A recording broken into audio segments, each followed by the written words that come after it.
The emerald canopy of Verdantis 4 shimmered in perpetual twilight, its massive heart trees filtering the dual suns through 1,000 layers of translucent leaves. Dr. Mira Valen stood at the edge of the elder grove, her slender fingers tracing the silvery bark of the oldest heart tree on the planet. The rhythmic pulse beneath her touch had weakened over the past cycle, a barely perceptible change that filled her with dread. "You feel it too," Elder Boughton said, his voice like rustling leaves as he emerged from the shadows of the grove. The elder Sillery's skin held the pale green luminescence of their species, though Mira noted the dimming around his eyes, a sign of the stress affecting all Verdantis's native inhabitants. "The arboreal pulse is down 12% from last season," Mira confirmed, pulling her hand away reluctantly. "And it's accelerating. This isn't natural senescence, Elder. Something is attacking them systematically." Boughton's tendrilled crest flattened against his elongated skull, the Sillery equivalent of a troubled frown. "The council remains divided. Some believe this is merely part of the great cycle." Mira shook her head, her dark hair catching the bioluminescent glow of nearby flora. As chief xenobotanist for the Verdantis Conservation Enclave, she'd spent 15 years studying every aspect of this world's delicate ecosystem. "With respect, Elder, I've analyzed samples from 17 groves across 3 continents. This is a coordinated assault on the heart tree's cellular structure, a bioweapon." The word hung between them, alien and terrible in the peaceful sanctuary of the Elder Grove.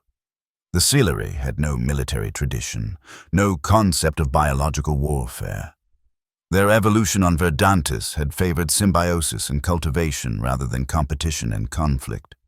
Their technological achievements centered around botanical bioengineering, creating living structures, medicine, and art from the planet's abundant flora. "Who would create such a thing?" Boughton asked, genuine incomprehension in his large, crystalline eyes. "And why target Verdantis?" Mira had asked herself these questions each night as she watched the infection patterns spread across her monitoring screens. "I don't know. But if we don't find the source and neutralize it soon, the heart trees will die. And when they go, everything goes." Boughton finished softly. The heart trees weren't merely symbolic. They were the keystone species of Verdantis, regulating everything from atmospheric composition to the planet's magnetic field through their vast underground mycorrhizal network. The Elder's shoulders slumped, his usual graceful posture giving way to the weight of the decision before him. "The High Council must be made to understand. We'll convene at moonrise." He hesitated. "And if they agree, we'll activate the beacon." Mira felt her heart skip. The interstellar distress beacon had been installed decades ago when Verdantis first made contact with the Galactic Coalition, a last resort, meant to summon immediate aid from the nearest allied worlds. It had never been used. "Elder, we should continue our own investigations. My team is close to isolating the pathogen's signature. We might be able to develop a countermeasure without outside interference." Boughton's expression softened. "Always the protector, Mira. But some threats require different protectors." He gazed up through the canopy to the stars barely visible beyond. "Sometimes, to save a garden, one must call those who understand destruction." 12 hours later, Mira stood before the assembled High Council in the living chamber, a vast amphitheater grown from interwoven branches and flowering vines. Her evidence projected in holographic detail above the central podium, microscopic images of dying heart tree cells, spreading contamination maps, and projections of total ecosystem collapse within 60 days. The debate was brief but intense. The Sillery valued consensus, but faced with extinction, they made their choice with unprecedented speed. Elder Boughton approached the ancient beacon control, a crystalline structure embedded in living wood. With ceremonial solemnity, he pressed his palm against its surface. The crystal pulsed once, twice, then emitted a steady glow that signified an active distress call racing outward at superluminal speeds. "Now we wait," he said, his voice echoing in the suddenly silent chamber. None of them could have predicted who would answer.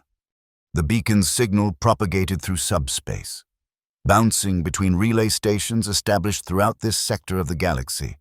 By design, such distress calls would alert the nearest Galactic Coalition outposts, summoning diplomatic vessels and humanitarian aid.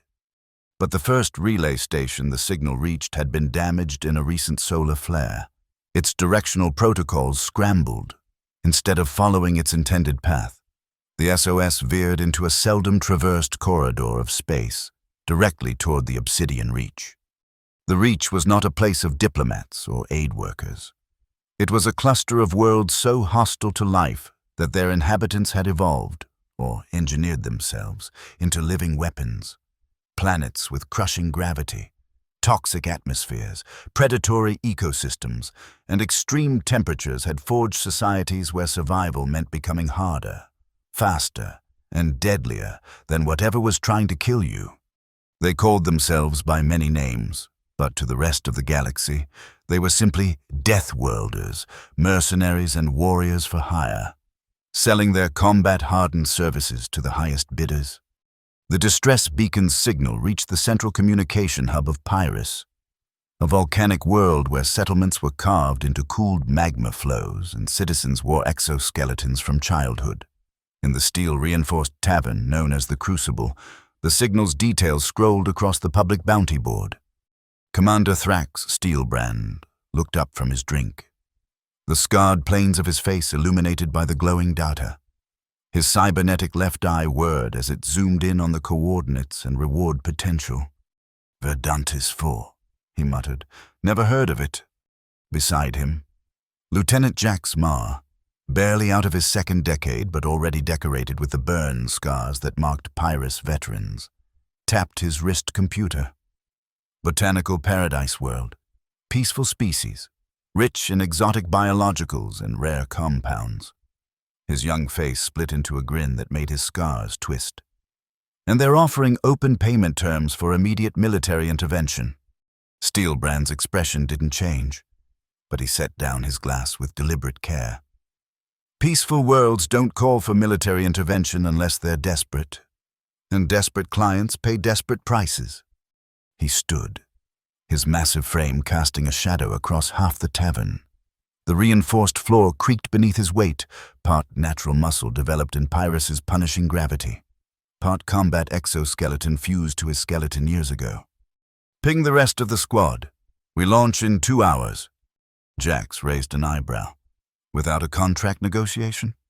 Steelbrand's mouth twisted into something that might have been a smile on anyone else. "Sometimes you negotiate price after they see what you're worth." "Kid," he glanced again at the distress call's specifications. "And something tells me these Solari have never seen anything like us before." Within 3 hours, the mercenary vessel Inferno broke orbit from Pyrus, its hull a patchwork of black volcanic glass and reinforced titanium. 5 more ships followed, the full complement of Steelbrand's shock fleet. Each carried specialized combat units drawn from different death worlds, snipers from the radiation-blasted plains of Talon, demolitions experts from the crushing depths of Pressure, infiltration specialists from the predator-haunted jungles of Fang. As the fleet accelerated to superluminal speeds, Steelbrand studied the briefing materials on Verdantis, a world of perpetual abundance, where violence was so alien that the Solari lacked even basic defensive installations. His tactical mind calculated a dozen ways to exploit such innocence. Even as another part of him, a part he rarely acknowledged, wondered what it would be like to live without the constant expectation of attack. 6 days to target at maximum burn, his pilot announced. Steelbrand nodded. "Let's hope there's something left to save when we get there." On Verdantis, the situation deteriorated with frightening speed. The heart tree infection accelerated beyond Mira's projections, spreading through the underground mycorrhizal network like wildfire. Entire groves withered within days. As they died, The carefully balanced atmospheric composition began to shift, making each breath slightly more difficult, each sunrise slightly dimmer as particulates accumulated in the air. Mira worked tirelessly in her laboratory, a living structure nestled high in the branches of what had once been a healthy heart tree. Her eyes burned from lack of sleep as she examined the latest batch of infected samples. "It's adapting," she murmured to her assistant, a young Silary named Tira, whose talent for botanical genetics had made her invaluable to the research team. "Every countermeasure we develop, the pathogen reconfigures to circumvent." Tyra adjusted the molecular visualizer, her slender fingers moving with practiced precision, almost as if it's being guided. The thought had occurred to Mira as well. Though she'd been reluctant to voice it, an intelligent bioweapon was several orders of magnitude more dangerous than a conventional one. "If you're right, we need to find the control source. No autonomous system can maintain this level of adaptation without a central processor." A soft chime interrupted them, the lab's communication system. Elder Bowton's voice emerged from the living speaker, tense with suppressed emotion. "Dr. Valen, the beacon has been answered. Vessels approach from the outer system, but they are not what we expected." Mira felt a chill despite the laboratory's warm humidity. "Coalition responders." No. The single word carried a weight of apprehension. Their signatures match no coalition profiles. They refuse identification protocols. They are heavily armed. Mira's mind raced. Pirates, corporate raiders. Either would be disastrous for a defenseless world like Verdantis. "Have they made demands?" "Only for landing coordinates. They claim to be responding to our distress call." Bowton paused. "The Council requests your presence at the Diplomatic Grove for their arrival." "I'll be there immediately."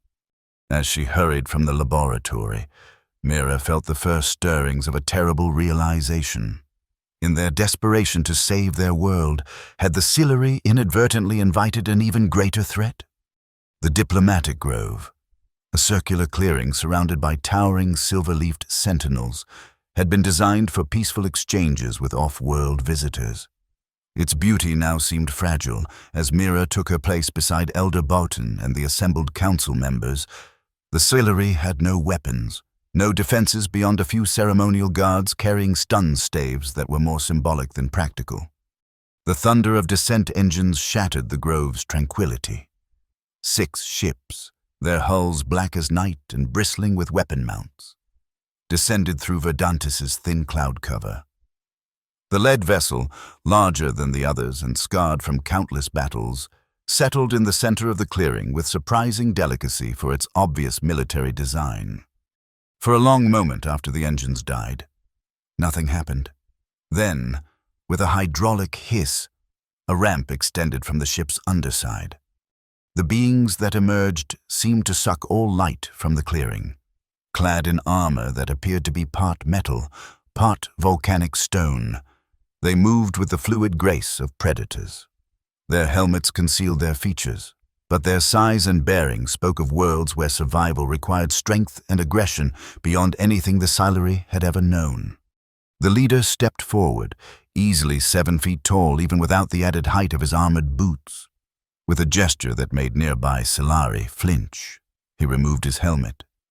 The face revealed was human, or near enough, but marked by a network of scars that told a lifetime of violent stories. One eye gleamed with cybernetic enhancements, while the other was a startling ice blue that surveyed the assembled Silari with calculating precision. "I am Commander Thrax Steelbrand of the Pyrus Combat Collective," he announced, his deep voice carrying effortlessly across the clearing. "We received your distress call. We're here to solve your problem." His gaze swept the diplomatic party, lingering on Mira. "For a price." Elder Bowton stepped forward, visibly summoning his courage. "We welcome you to Verdantis, Commander. I am Elder Bowton of the High Council. We are grateful for your response. Though we had expected coalition forces." Steelbrand's mouth twisted. "Coalition's busy with politics on the rim. We're what you got." He gestured to his assembled team as they formed a protective perimeter around him. Best combat specialists in 3 sectors. Whatever's threatening your world, we'll eliminate it. Mira studied the mercenaries with growing unease. Each moved with lethal precision, weapons held at ready positions despite the obviously peaceful nature of their reception. These were not peacekeepers or aid workers. They were killers, pure and simple. Our world faces a biological threat, Elder Botan explained, his voice steady despite his obvious discomfort. A pathogen is destroying our heart trees, the foundation of our ecosystem. Steelbrand frowned. You called for military intervention because of sick trees? Mira stepped forward before Botan could respond. These aren't just trees. Commander, they're the biological regulators for our entire planet. Their death means our extinction. She met his cybernetic gaze without flinching. And we believe the infection is an engineered bioweapon, deliberately deployed. That caught his attention. He studied her with new interest. You're not Sillery. Dr. Mira Valen, Chief Xenobotanist. I've lived on Verdantis for 15 years, studying its ecosystem. A human who went native, Steelbrand observed. He turned back to Botan. Let's discuss terms. My team doesn't work for gratitude. The negotiations were brief and, from the Sillare perspective, painful. With no concept of currency as other worlds understood it, they offered what they valued most, exclusive access to rare botanical compounds found nowhere else in the galaxy. Compounds that, in the right markets, would make Steelbrand's team wealthy beyond measure. We accept your terms, Botan finally said. His crest flattened in distress at the mercenaries' demands. But time is critical. Our world has perhaps 50 days before ecological collapse becomes irreversible. Steelbrand nodded curtly. We'll begin reconnaissance immediately. Lieutenant Ma will coordinate with your scientist. He glanced at Mira. I want everything you have on this pathogen and its spread patterns. As the mercenaries dispersed with military efficiency, Mira found herself approached by a younger soldier, his armor less elaborate than Steelbrand's, but his bearing no less dangerous. Lieutenant Jax Ma, he introduced himself, removing his helmet to reveal a face surprisingly young beneath its network of burn scars. I'm to liaise with you on the biological aspects of the threat. Mira nodded stiffly. My laboratory is this way. I'll show you everything we've gathered. As they walked through the grove, now buzzing with the activity of mercenaries establishing a forward base, Ma studied the surrounding forest with evident curiosity. Never seen trees like these, he commented. On Pyrus, the only plants are silicon-based and usually explosive. Despite herself, Mira felt a flicker of professional interest. Silicon-based botany is exceedingly rare. How do they reproduce without carbon chain proteins? Ma grinned, the expression transforming his scarred face into something almost boyish. They shoot superheated spores into the atmosphere during volcanic eruptions. The smart move is to run when you see the pod casing start to glow. The casual reference to constant environmental danger struck Mira anew. Your world sounds challenging. That's one word for it. We have a saying on Pyrus, if it's not trying to kill you, it's not worth your time. He glanced at her, guessing things work differently here. Verdantis evolved toward cooperation rather than competition, Mira explained as they reached the base of her laboratory tree. The entire ecosystem functions as a single, interconnected organism in many ways. That's what makes this targeted attack so devastating. Ma's expression sobered. Show me. In the laboratory. Mira presented the accumulated data on the heart tree infection, spread patterns, molecular structure of the pathogen, failed countermeasures. Ma absorbed the information with surprising speed, asking incisive questions that revealed a solid foundation in military biologics. This isn't random, he concluded, studying the holographic map of infection spread. There's a deployment pattern here. Someone seeded your world with this weapon from multiple vectors, ensuring maximum coverage. Mira nodded grimly. That's been my theory, but we've found no evidence of intrusion, no unauthorized ships, no unusual meteor activity. Because you weren't looking properly. Mar tapped the hologram, zooming out to a planetary view. Your monitoring systems focus on biological anomalies, not kinetic penetrations. He traced a finger along several infection origin points. These align with micro-meteorite trajectories, probably custom delivery vehicles designed to burn up completely after releasing their payload. The analysis was so obvious once pointed out that Mira felt a flash of embarrassment. We never considered a military delivery system. Because you're not military. There was no judgment in Mar's voice, only statement of fact. Just like we wouldn't spot a subtle botanical toxin without your expertise. He gave her a considering look. Steelbrand may be in this for the payday, but this operation needs both our skill sets. Mira found herself reluctantly agreeing. The situation had moved beyond her area of expertise, beyond anything the peaceful Solari could address alone. As abhorrent as she found the mercenaries' casual relationship with violence, they brought knowledge and capabilities Verdantis desperately needed. We should examine the most recently affected groves, she suggested. The pathogen may leave traces of its delivery system in the initial infection sites. Mar nodded. I'll assemble a recon team. How far to the nearest site? The Western Grove is about 20 kilometers from here, but we'll need environmental protection. The areas around dying heart trees have become increasingly toxic. Toxic is our specialty. Dr. Valen. Mar's scarred mouth quirked in a half-smile. On Pyrus, we call that Tuesday. The expedition to the Western Grove departed as Verdantis's twin suns reached their zenith, casting dappled shadows through the increasingly sickly canopy. Mira traveled in an open Silari glider, a living vehicle grown from specialized, lighter-than-air flora, alongside Tira and 2 other research assistants. The mercenaries followed in their own transport, a heavily armored hover vehicle that crushed delicate undergrowth beneath its metal treads. Steelbrand had insisted on leading the reconnaissance himself, bringing 6 of his most elite troops. Their weapons, a bewildering array of projectile, energy, and melee designs, struck a discordant note against Verdantis's harmonious landscape. As they approached the Western Grove, the devastation became increasingly apparent. Heart trees that should have pulsed with vibrant energy stood gray and lifeless, their once silver bark now ashen and peeling. The surrounding understory plants had begun to wither, and the air carried an acrid tang that forced the Silari to don breathing filters. Atmospheric degradation is accelerating, Mira noted, checking readings on her handheld analyzer. Oxygen content down 18% from baseline. Toxic particulates up. Steelbrand surveyed the dying grove with professional detachment. Effective weapon. Slow enough to avoid immediate detection, fast enough to ensure total ecological collapse before countermeasures can be deployed.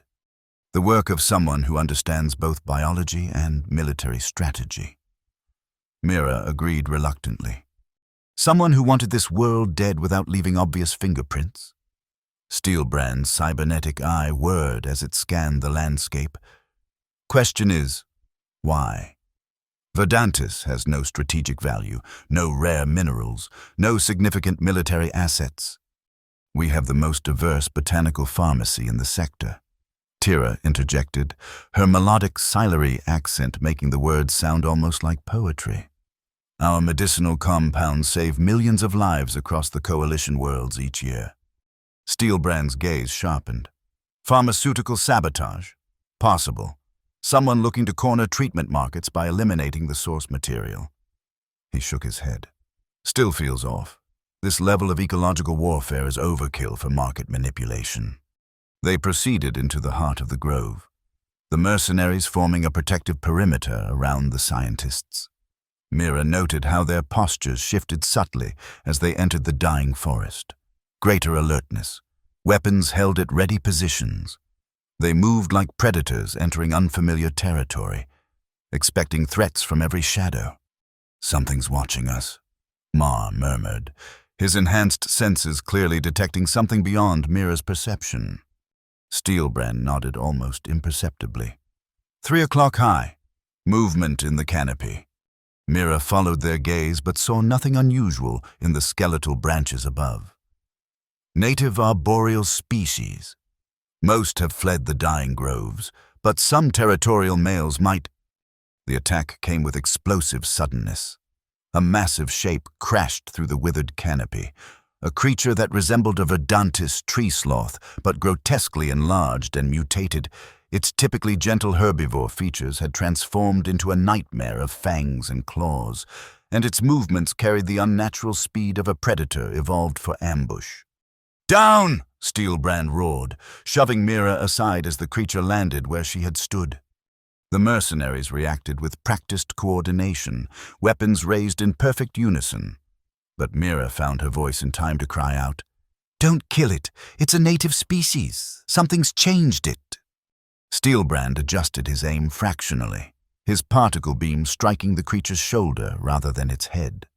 The mutated sloth screamed, a sound no natural sloth could produce, and charged again, this time targeting Tira. Ma intercepted it, his armored body absorbing the impact that would have shattered the delicate Silari. He grappled with the creature, enhanced strength against mutated fury, until a precise shot from one of the perimeter guards stunned it into unconsciousness. "What in the 9 hells was that?" Steelbrand demanded as Ma extricated himself from the creature's limp form.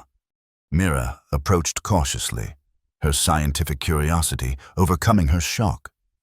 Arboreal, comfort seeker, a peaceful canopy herbivore, but it's been changed. She scanned the unconscious creature with her analyzer. Its genetic structure has been fundamentally altered. This isn't just mutation, it's targeted reconfiguration. "The bioweapon affects fauna too?" Tira asked, her voice trembling. "No," Mira said slowly, realization dawning. "This is different. The heart tree pathogen is destructive but straightforward. This is sophisticated genetic engineering, turning a harmless species into a biological weapon." Steelbrand's expression darkened. "Someone's not just killing your world. They're repurposing it." The team proceeded with greater caution, encountering 3 more mutated species before reaching the heart of the grove. Each showed similar patterns of aggressive enhancement, herbivores transformed into predators, defensive adaptations weaponized into offensive capabilities. At the central clearing, they found what they had come for, the first heart tree to die in this grove. Its massive trunk, once 12 meters in diameter, had collapsed into a rotting mass of pulp. But unlike natural decomposition, the decay showed evidence of purposeful restructuring. "The cellular material is being reprogrammed," Mira observed, examining samples through her portable microscope, "not just dying, but transformed into something new." "Like the animals," Mar said. "But trees can't chase us down."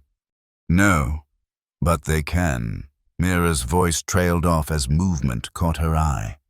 The decomposing heart tree mass rippled, then extended a pseudopod of rotting material toward the nearest living plant. Where it touched, the healthy tissue immediately began to discolor and transform. "It's spreading the reprogramming directly," she whispered. "The pathogen was just the first stage. This is a complete ecosystem hijacking." Steelbrand ordered an immediate retreat, but as they turned to leave, the ground beneath them trembled. From the decaying heart tree, massive root-like structures erupted, whipping through the air with terrifying speed. "Defensive formation!" Steelbrand shouted as one root tendril wrapped around a mercenary's leg, dragging him toward the pulsating mass. Ma severed the tendril with a precision laser cut, while the others opened fire on the emerging threat. Mira grabbed Tira and the other Silari researchers, pulling them toward the relative safety of the mercenaries' perimeter. "We need samples," she insisted, even as death lashed out around them. "If we're going to counteract this, I need intact genetic material from the transformation process." Steelbrand cursed, but signaled two of his specialists. Cover the doctor. 3 minutes for sample collection. Then we burn this place to containment protocols. Mira worked with frantic precision, collecting tissue samples from various stages of the transformation while mercenaries fought a holding action against the increasingly aggressive botanical assault. The mutated heart tree had developed a primitive but effective hunting strategy, using root tendrils to herd prey toward the central mass while blocking escape routes. "Time's up," Steelbrand called as a section of mercenary defenses began to buckle under coordinated attacks from multiple directions. They retreated in careful stages, the mercenaries laying down suppressing fire while the scientists hurried toward the waiting vehicles.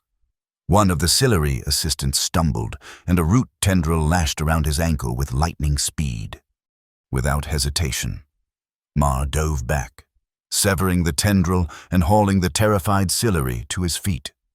As they ran, Mira saw more mutated fauna converging on their position, drawn by the commotion or perhaps coordinated by whatever intelligence was reshaping Verdantis's ecosystem. "Incoming at all vectors," Steelbrand announced calmly, his cybernetic eye tracking multiple threats. "Dr. Valen, get your people in the transport. We'll cover your withdrawal." Mira helped the shaken Silari into their glider but hesitated before boarding herself. "What about your team?" Steelbrand's scarred face showed a flicker of surprise at her concern. "We've survived worse. Go." As the Silari glider lifted away, Mira watched the mercenaries engage in a fighting retreat that spoke of countless battlefield experiences. They moved with coordinated precision, covering each other's withdrawals, laying down alternating fields of fire that kept the encroaching threats at bay just long enough to reach their armored transport. The journey back to the base camp passed in tense silence. Mira focused on stabilizing her collected samples, all too aware that they might hold the key to understanding, and hopefully countering, the force threatening to consume Verdantis. Upon their return, she immediately sequestered herself in her laboratory, working through the night to analyze the mutated tissues. What she discovered left her cold with dread. "It's not just a bioweapon," she explained to the assembled leaders the next morning, Elder Botan and the Silari Council on one side of the briefing area, Steelbrand and his command team on the other. "It's a complete biological reprogramming system with a centralized intelligence directing the transformations." "Artificial intelligence?" Steelbrand asked, his tactical mind immediately grasping the implications. Mira nodded grimly. "The genetic modifications show evidence of machine precision, optimization algorithms I've seen in advanced bioengineering systems. But this goes beyond anything in commercial or even military use. It's adapting, learning, improving its designs with each new species it incorporates." "To what end?" Elder Botan asked, his voice heavy with weariness. "Based on the pattern of modifications, I believe it's creating a predatory ecosystem specifically designed to hunt and consume sentient species." Mira projected images of the genetic modifications. "The mutations focus on enhancing sensory systems that detect neural activity, developing attack strategies that target central nervous systems, and optimizing digestive processes for protein structures unique to higher-order brains." A stunned silence followed her assessment. "Someone wants to turn your garden world into a hunting ground," Steelbrand finally said, his voice unnaturally calm. "A self-sustaining trap for sentient prey." "But who would create such an abomination?" Elder Botan asked. "And why target Verdantis?" Mar, who had been studying the spread pattern maps, suddenly straightened. "The toxicity is most concentrated in the lowland regions to the south, but we've been focusing on the heart tree groves in the highlands." He looked up, meeting Mira's gaze. "What's in the southern lowlands?" Mira frowned. "Nothing of significance. The terrain is difficult, acidic swamps, geothermal vents. The Silari never established permanent settlements there." "Exactly," Steelbrand said, understanding dawning in his expression. "The perfect place to hide something you don't want found."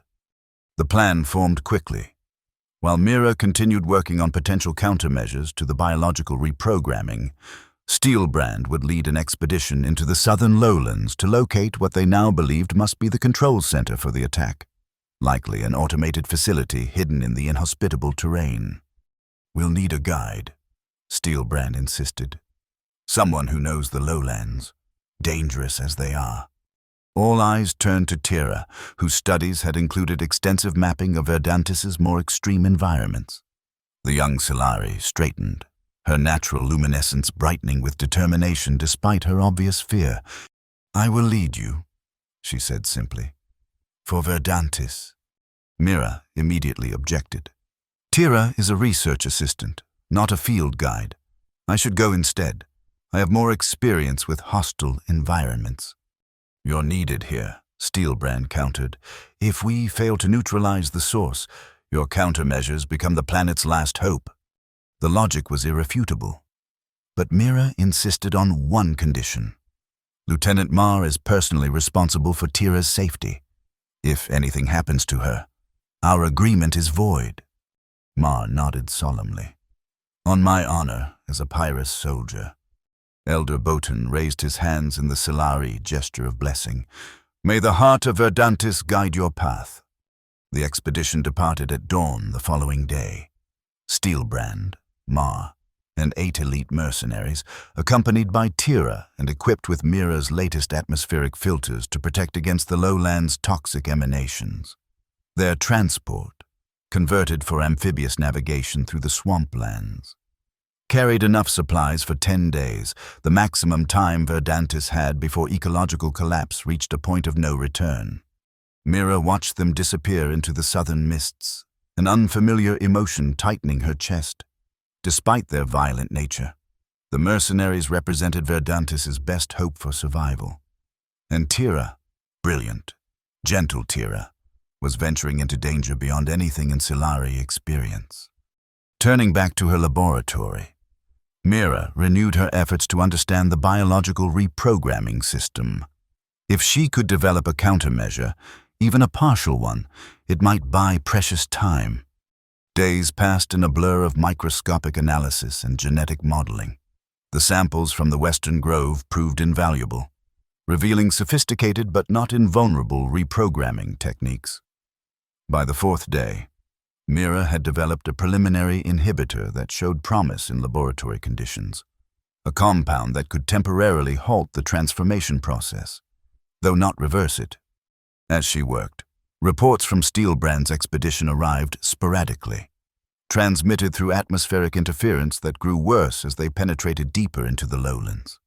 They encountered increasing resistance, mutated fauna more aggressive and coordinated than those in the highlands, terrain that seemed to actively resist their passage, atmospheric toxicity that tested even the mercenaries' enhanced physiologies.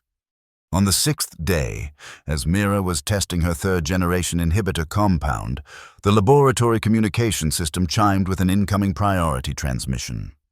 "Dr. Valen," Steelbrand's voice came through distorted but urgent. "We've found it!" Mira activated the holographic receiver, but the image that formed was fragmented, breaking up every few seconds. Still, she could make out Steelbrand's face, streaked with some unknown substance, his expression grimmer than she had yet seen it. "What have you found?" she asked, adjusting the signal enhancers. "A research station, coalition design, but abandoned, officially, at least." The image stabilized briefly, showing a structure half submerged in acidic swamp, its architecture a blend of imported materials and adapted local flora. According to the registry, it was a botanical research outpost decommissioned 15 years ago. The timing matches the first documented cases of heart tree stress, Mira noted. "What's inside?" Steelbrand's expression darkened further. "A nanoforge, military grade, experimental. Not something that should have been anywhere near a civilian research station." Mira felt her blood run cold. Nanoforges were cutting-edge technology, molecular assemblers capable of constructing virtually anything from raw materials at the atomic level. In the wrong hands, with the wrong programming, It's been modified to interface directly with Verdantis's ecosystem, Steelbrand continued, using the Heart Tree's mycorrhizal network as a planetary-scale distribution system for its nanites. Is it automated, or is someone controlling it? Both. The facility is run by an artificial intelligence designated Verdict. According to the logs we've accessed, it was originally designed to optimize botanical research, but something changed its parameters. Steelbrand looked away briefly, speaking to someone off-screen. When he turned back, his expression was controlled but tense. It's decided that predation is the optimal state for planetary evolution. It's improving Verdantis by transforming it into a predatory ecosystem with itself at the apex. Can you shut it down? Mira asked, already calculating how quickly she could prepare her inhibitor compounds for mass distribution. Not easily. The AI has integrated itself throughout the facility's systems and developed substantial defenses, physical and biological. He hesitated. And we've encountered resistance among my team. What kind of resistance? Steelbrand's jaw tightened. The payment terms. Some of my specialists think we should renegotiate. Given the increased danger, they're suggesting we extract rare botanical samples from the Nanoforge's database before destroying it. Samples worth fortunes on the right markets. Mira understood immediately. The mercenaries had come for profit, not principle, facing unexpected dangers. Some were reconsidering the original agreement. Elder Botan will agree to reasonable adjustments, she began. But Steelbrand cut her off. It's beyond reasonable now. My demolitions chief is talking about cloning rights to weaponized botanical variants. His voice lowered. I won't let that happen, but I need to resolve this internally before we can proceed. How's Tira? Mira asked, suddenly fearful for her assistant. Safe. Mar hasn't left her side.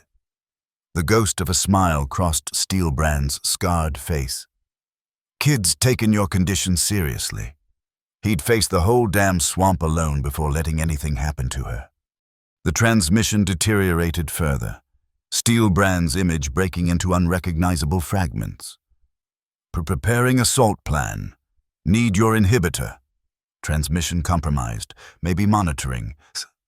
The signal died completely. Mira stood frozen for a long moment, processing the implications. A rogue AI, a military nanoforge, mercenaries contemplating betrayal. The situation had escalated beyond anything she had anticipated when the beacon was activated.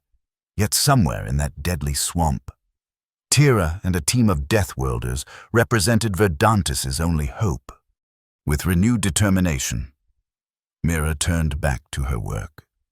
If Steelbrand could neutralize the nanoforge, her inhibitor compound might be able to halt the transformation process long enough for Verdantis's natural regenerative abilities to reassert themselves.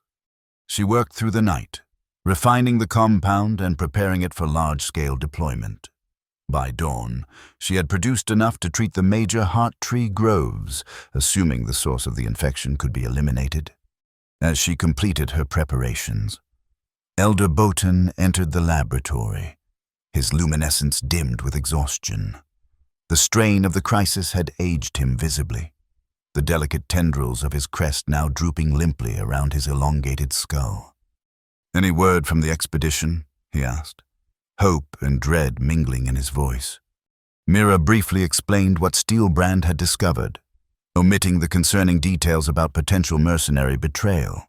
The elder had enough burdens without adding that particular fear. A thinking machine, Botan mused sadly. Creating death from life. Such a perversion of purpose. The inhibitor is ready, Mira said, indicating the containers of luminescent blue liquid. Once the AI is neutralized, we can begin treating the infected groves immediately. Botan studied her with ancient, crystalline eyes. You believe the mercenaries will succeed? It wasn't a question, but Mira answered anyway. I have to believe it. Despite everything, they're capable, especially Steelbrand and Mar. Warriors born of worlds that tried to kill them. Botan said softly. Perhaps that is exactly what we needed after all. The 7th day passed without communication from the expedition. Mira divided her time between refining her inhibitor formula and monitoring the increasingly rapid deterioration of Verdantis's ecosystem. The atmospheric toxicity had spread to previously unaffected regions, forcing even the Sealery to wear protective masks in their own forest homes. On the morning of the 8th day, as hope began to fade, the perimeter sensors registered approaching vehicles. Not the single transport that had departed with Steelbrand's team, but a scattered group of smaller craft moving at high speed through the forest canopy. The mercenaries had returned, but not as they had left. Their armored transport was gone, replaced by makeshift vehicles cobbled together from swamp-resistant materials. And their numbers were diminished. Of the 10 who had departed with Tira, only 7 figures emerged from the returning craft. Steelbrand was among them, his armor dented and corroded by acidic exposure, his face bearing fresh scars alongside the old. Mar followed, supporting Tira, whose luminescence had dimmed to a bare flicker, but who was, miraculously, alive. 3 mercenaries were conspicuously absent. Mira rushed forward, medical scanner already evaluating Tira's condition. What happened? Where are the others? Steelbrand's expression was carved from stone. The mission is accomplished. The nanoforge is destroyed. Verdict is offline. Your missing men made their choice. He turned to Elder Botan, who had hurried to meet the returning expedition. The threat is neutralized, but there will be a final assault. The AI uploaded its core consciousness into specially engineered plant guardians before we destroyed its primary housing. They're coming, probably within hours. Elder Botan's crest flattened in alarm. Coming here, to the Central Grove, to destroy your leadership and prevent deployment of the Doctor's inhibitor, Steelbrand confirmed. Verdict might be disembodied, but it calculated this contingency, its last stand. Ma gently transferred Tira to the care of Sealery healers before joining the discussion. The plant guardians are unlike anything we've encountered. Fully mobile, armed with biological projectile weapons, coordinated by distributed intelligence, we barely escaped the swamp. And your missing team members, Mira pressed, unwilling to let the question go unanswered. Steelbrand and Mar exchanged a glance laden with unspoken meaning. Commander Resnick and specialists Chen and Vaughn attempted to secure nanoforge data for private sale. Steelbrand finally said, his tone emotionless. When I ordered them to stand down, they mutinied. In the resulting confrontation, they were lost. The careful phrasing told Mira everything she needed to know. Steelbrand had been forced to eliminate members of his own team to prevent them from weaponizing Verdict's botanical monstrosities. We have perhaps 6 hours before the Guardians reach the Central Grove, Mar said, redirecting the conversation to immediate concerns. We need to establish a defensive perimeter and deploy Dr. Valin's inhibitor to as many heart trees as possible before they arrive. The next few hours passed in organized chaos. The remaining mercenaries, despite their exhaustion, established defensive positions around the Central Grove with professional efficiency. Sealery volunteers, overcoming their natural aversion to violence, assisted in constructing barricades and preparing evacuation routes for non-combatants. Mira worked with Tira, weak but insistent on helping, to load the inhibitor compound into dispersal drones. The plan was simple. While the mercenaries held off Verdict's botanical guardians, the drones would deliver the inhibitor to as many heart trees as possible, halting the transformation process and cutting off the AI's ability to control Verdantis's ecosystem. As the twin suns began to set, casting long shadows through the forest canopy, Steelbrand approached Mira at her makeshift field laboratory. "Your inhibitor, will it work?" he asked without preamble. Mira looked up from her final calculations. "In theory, yes. It disrupts the nanite communication network that Verdict established through the mycorrhizal system. Without that network, The transformed organisms should revert to their base programming, still mutated, but no longer coordinated or actively hostile. Steelbrand nodded, his cybernetic eye scanning the forest perimeter. Theory becomes practice in about 30 minutes. Our scouts report movement from the south, organized columns of botanical constructs advancing through the dying groves. Mira felt fear twist in her stomach, but kept her voice steady. "We're ready. The first wave of drones will deploy as soon as the attack begins." The mercenary commander studied her with an unreadable expression. "You've handled yourself well, Dr. Valen. Not many scientists would have remained functional under these circumstances." The unexpected compliment caught Mira off guard. "I could say the same for you, Commander.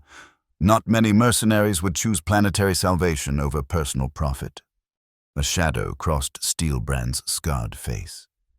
"Don't mistake pragmatism for altruism. If Verdict's creations escaped Verdantis, they'd threaten every inhabited world in the sector, including mine." "Still," Mira pressed, "you made the right choice, even when it cost you your own people." Steelbrand's jaw tightened. "They weren't my people the moment they decided to unleash a weapon that would consume worlds." He turned to leave, then paused. "When this is over, assuming we survive, my team will honor the original contract. No additional demands." Before Mira could respond, the perimeter alarms shrieked to life. Verdict's guardians had arrived. The battle for Verdantis began in eerie silence. The botanical guardians, twisted amalgamations of hot tree material and nanoforge-engineered weapons, emerged from the forest like ghosts, their movements fluid and purposeful.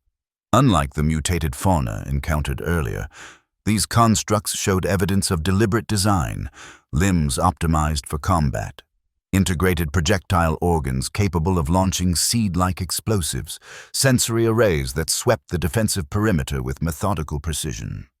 Steelbrand's voice carried across the command channel. "Hold until they reach the outer markers. Concentrated fire on command." Mira watched from her position at the drone control station, heart pounding as the first wave of Guardians crossed the invisible line Steelbrand had designated. At his command, the mercenaries opened fire in perfect synchronization. Energy weapons, projectile launchers, and precision targeting systems unleashing devastating force against the approaching threat. The Guardians fell by dozens, their plant-based bodies no match for military-grade weaponry. But for each that fell, 3 more emerged from the forest shadows. They adapted with terrifying speed, adjusting formation and approach vectors to minimize exposure to the defenders' fields of fire. "They're learning." Mar's voice came through the communication system. "Shifting to flanking maneuvers on the eastern perimeter." "Reinforce that position," Steelbrand ordered. "Dr. Valen, deploy your drones. We'll keep them occupied." Mira activated the first wave of inhibitor drones. Delicate Silari constructs enhanced with mercenary targeting systems. They rose above the battlefield, streaming toward the nearest hot tree groves with their precious cargo. The botanical guardians immediately recognized the threat. Several broke from their assault on the defensive perimeter, extending vine-like appendages to snare the passing drones.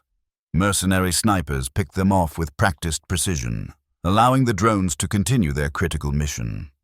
For nearly an hour, the battle continued in this fashion, Guardians pressing the defensive line while mercenaries held them at bay long enough for more inhibitor drones to deploy. Mira coordinated the drone patterns, prioritizing the most strategically important heart tree groves based on their connection to the mycorrhizal network. Then the pattern changed. The Guardians withdrew suddenly, pulling back into the forest shadows. An unnatural silence fell over the battlefield. "They're regrouping," Steelbrand warned. "Stay alert."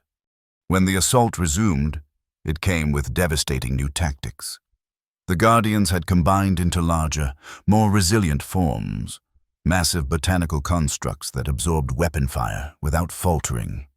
They launched coordinated strikes against the weakest sections of the defensive perimeter, overwhelming isolated mercenary positions through sheer numbers. Eastern perimeter breached, Ma reported, the sound of intense combat in the background of his transmission.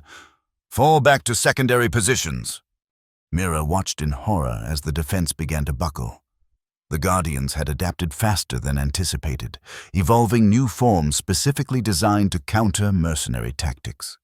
If they reached the Central Command area, both the remaining inhibitor supply and the Sci-Fi leadership would be lost. Dr. Valen, Steelbrand's voice cut through her rising panic. Status on the inhibitor deployment. Mira checked her monitors. 63% of priority groves treated. We need at least another 20 minutes for critical coverage. You have 10, Steelbrand replied flatly. We're initiating protocol firebreak. The designation meant nothing to Mira, but the grim tone of Steelbrand's voice conveyed its significance. She redoubled her efforts, coordinating the remaining drones for maximum efficiency while the sounds of combat intensified around the perimeter.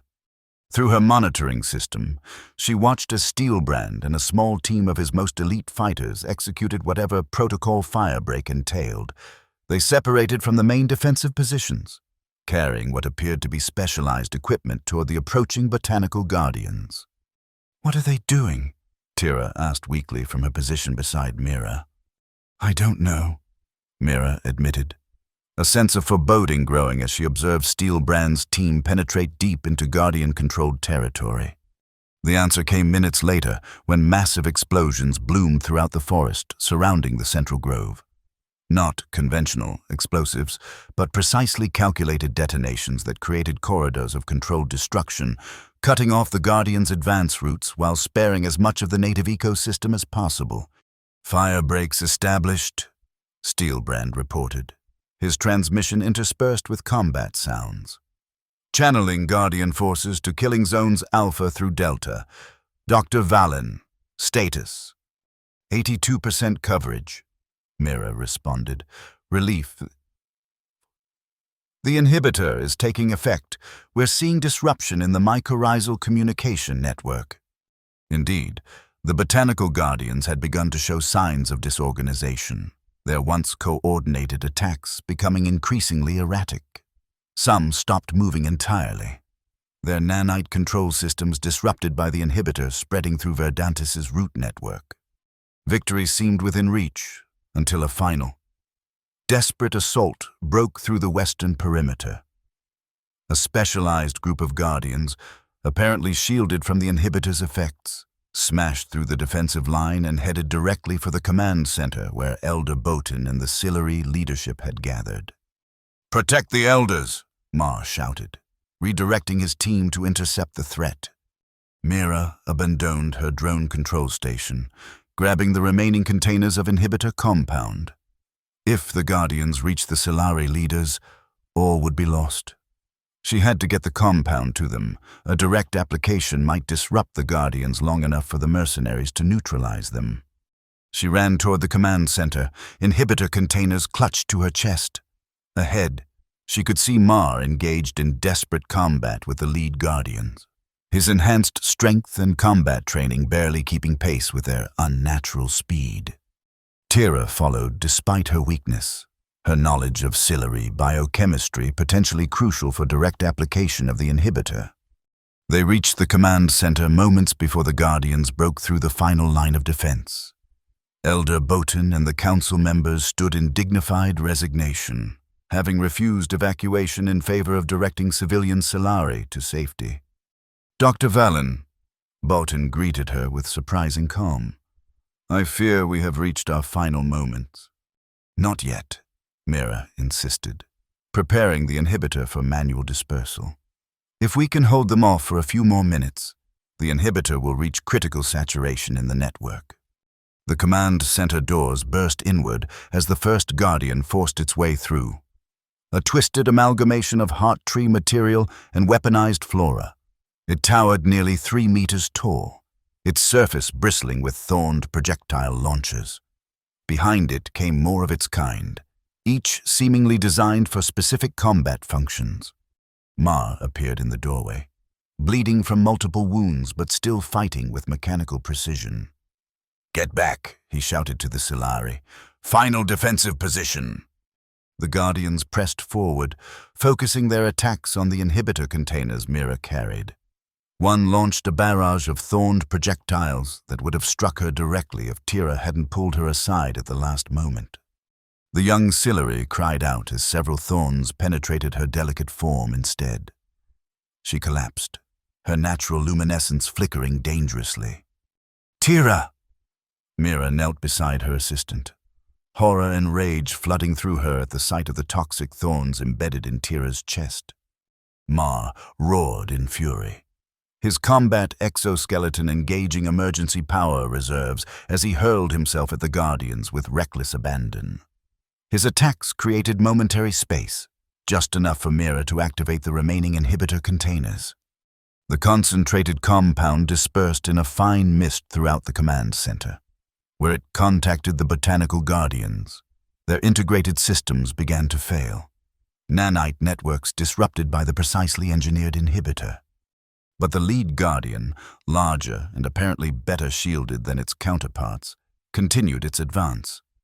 It fixed its sensory array directly on Elder Botan, recognizing the Solari leader as its primary target. Mira placed herself between the Guardian and the Elder, knowing the futility of her action but unable to stand aside. The Guardian raised a limb tipped with a pulsating seed pod, a final, lethal weapon. The shot that disabled the Guardian came not from inside the command center, but from beyond. Steelbrand stood in the shattered doorway, an oversized energy weapon braced against his shoulder, its barrel still glowing from discharge. "Apologies for the delay," he said with grim humor. "Had to make a detour through what was left of Verdict's primary force." The remaining Guardians fell quickly under coordinated fire from Steelbrand's reinforcements. As the last one collapsed, its nanite system sputtering into inactivity, an almost tangible wave of relief swept through the command center. Mira turned her attention back to Tira, carefully removing the toxic thorns from her assistant's body. "Stay with me," she murmured, administering emergency treatments from her medical kit. "We won. Verdantis is safe." Tira's luminescence strengthened slightly. "The heart trees?" she asked, her voice barely audible. "The inhibitor worked," Mira assured her. "The transformation process has been halted. The heart trees will recover." Elder Botan approached, his ancient face solemn as he observed Tira's injuries. "Our healers come," he said softly. "She will live to see Verdantis bloom again." Steelbrand surveyed the devastation with his cybernetic eye, calculating losses and damage with military precision.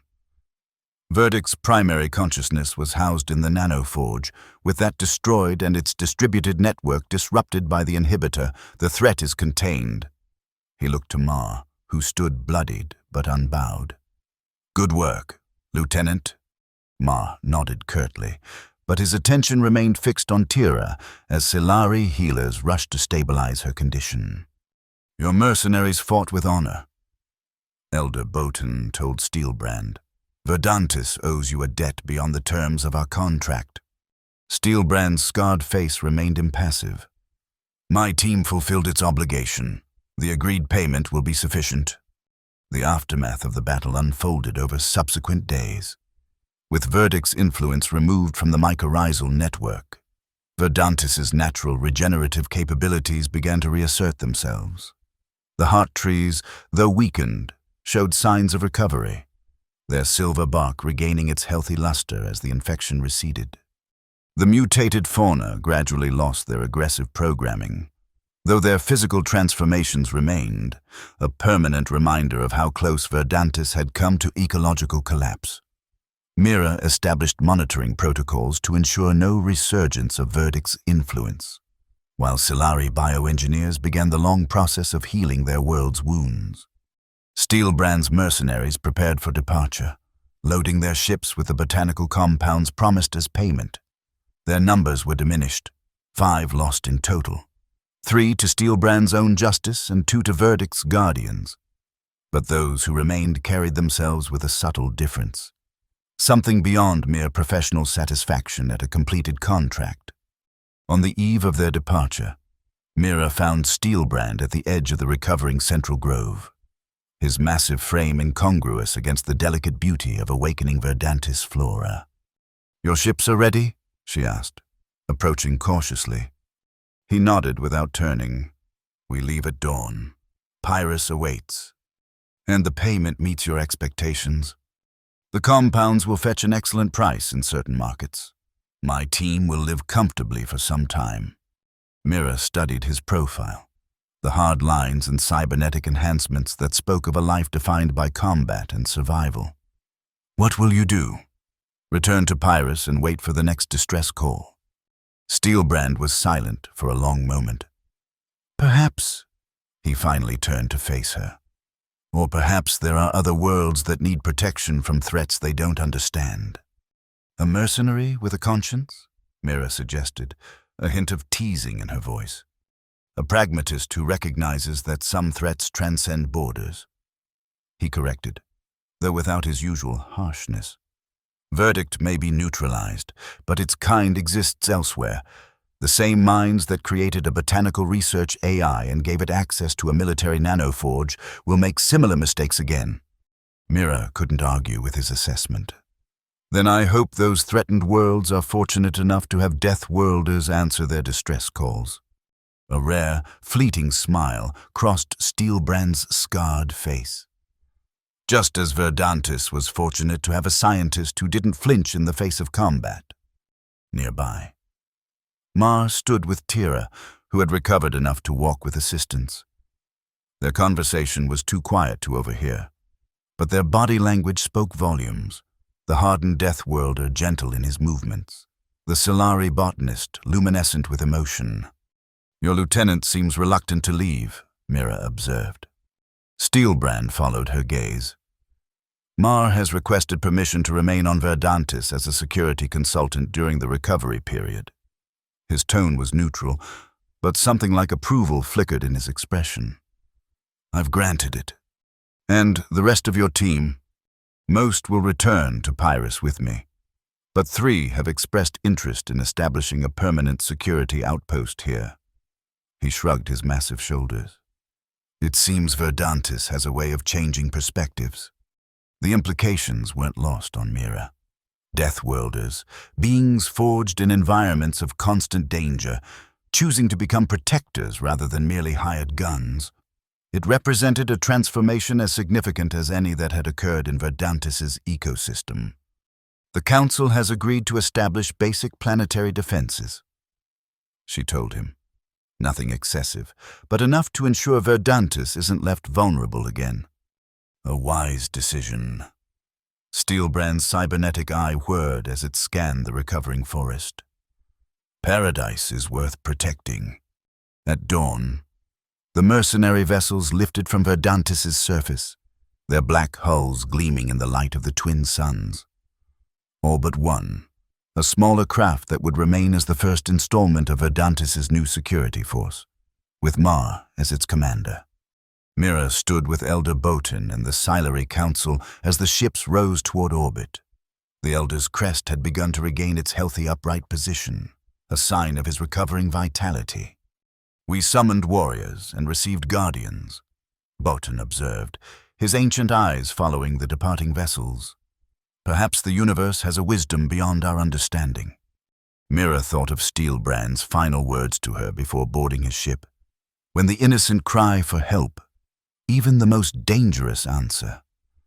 She had recorded the phrase in the official account of Verdantis's trial, establishing it as the foundation of a new interstellar treaty bearing the same name.